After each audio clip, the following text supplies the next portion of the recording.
Hey, it's John Hope Bryant, founder of Operation Hope and Bryant Group Ventures. I'm going to be doing a longer interview later this week with Roland Martin on Black Wealth. So I'm going to get into this in a much deeper way. And I'm also doing a live video on a subtopic of this called Hunter Skinner Cook. So watch out for that video this week. So it dawned on me, and I talk about all people. I'm interested in the empowerment of all people. Dr. King was interested in the uplift in the Poor People's Campaign of all people. There are more poor whites in America than poor anybody else. But my African-American brothers and sisters are personal to me for obvious reasons and are a particular priority for me because I think that we have been unduly, unevenly oppressed over a country that's had 350 years of enslavement and 150 years free. Those are the numbers. I love math, by the way, because it's just easy. But you got to figure out what your strategy is. And my problem with my Black American community is that we don't seem to have a strategy. We have emotions about too many things. So let me be very specific here. How do you progress in life? Whatever you're doing, you have a hunter. This is the team. You have a gatherer or a skinner, and you have a cook. So in civil rights and in silver rights, so social justice and economic uplift, you have these three categories. You have the hunter, you have the gatherer, the skinner, and you've got the cook. In the civil rights terms, the hunter were my mentor, Ambassador Andrew Young, Dr. Martin Luther King Jr., the head of the NAACP, the head of the Urban League. All of these heroes and sheroes were out there in the front lines, and they were hunting. They were putting their lives at risk, taking risks head on, securing victories, achieving things, cutting down trees. And then the analysts in the movement, the lawyers, helped to prepare, skin, and gather the information where there were barriers that the hunters couldn't get through that were unfair to all people. And the cooks, in this case, the lawyers and the courts, took that information from the hunters and the gatherers and the skinners, gatherers/skinners, and cooked that, made that into a product that benefited all people. That's civil rights, right? In civil rights, you have the hunters, people like me, who are out here. I'm heading to the airport right now, closing deals, negotiating deals. There's gonna be wins and there's gonna be losses. There'll be no's. People will tell me for racist reasons and non-racial reasons they don't want to do my deal, and I gotta find a way over, around, and through it. I gotta move on and keep it moving because to complain does not pay a bill, and to be angry is not a business plan.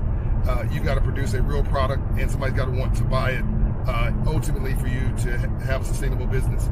You cannot be angry for a living. It does not work. You have to have relationship capital and folks who want to do business with you. I'm with a Black-owned car service right now. Here's my man who's driving me today. You can see him. Actually, it's tracking me, but anyway. Now you can see him. There you go. And his company is owned by a brother who is an Ethiopian. That was very intentional for me. But I didn't get him through some legal action. I got him through a relationship capital. And if he pissed me off, I'm sure I wouldn't do business with him. But I like him, and I do business with him because I enjoy the relationship. That's the way business is done.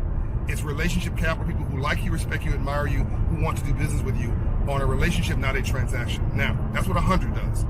A gatherer and a skinner, in this example, right, would be my analysts and my financial people and my strategists who are helping me to execute on my business plan, on my nonprofit and my for-profit businesses.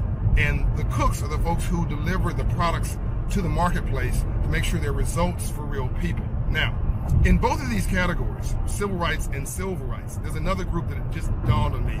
And this is what I've been trying to explain. There's a spectator. There's a spectator. In civil rights, there's a hunter, gatherer/skinner, and a cook. And there's a spectator. And in that case, the easiest example of that is rioting. We have gone to our Black communities and burned them up because we were upset. So the spectator got upset and frustrated and rioted with his hands and his fists or hers. And by the way, rainbows after storms, some of that then turned into economic uplift. I mean, Operation Hope was born in the results of a riot, not through a riot, but the results of my being frustrated with that. But on the whole, riots have created negative consequences for our urban community, not positive ones. The communities that burned down did not come back on the whole. South Central LA is one of very few exceptions, but even that, what we lost does not equate to what we got. And you have spectators now who are screaming and hollering and getting emotional about stuff they have no interest in whatsoever. It doesn't benefit you, not one iota. And it doesn't pay a bill, it doesn't advance you, it doesn't send your kids to college. Everything that you do, which means it's wasted energy, all you can control is focus and execution in your life. That's all you can do. Life is 10% what life does to you and 90% how you choose to respond to it. The question is, what's your response going to be? I don't believe in unproductive energy.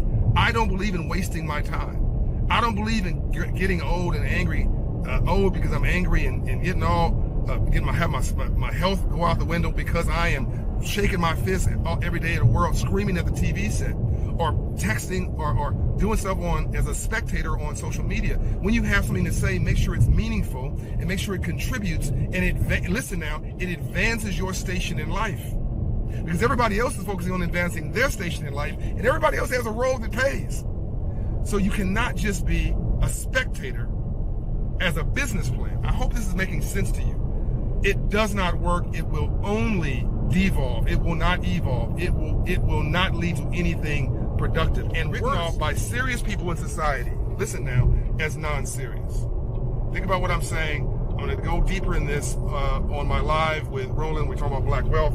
And I may, if you want me to, I may do a more deeper series on this, but just hit me. Like, what's my issue? Like, John, what do you really...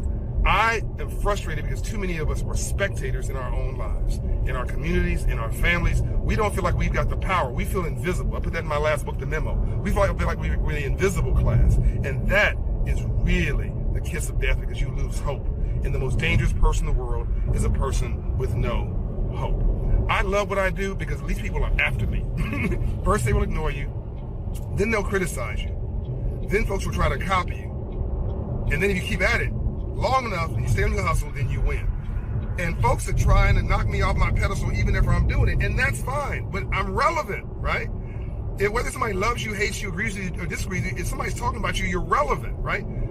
I want people to talk about you, not you talking about somebody else, and not talking about you by saying, girl, he ain't nothing. I mean, like, girl, he's doing something. I'm out. Love and light, John O'Brien.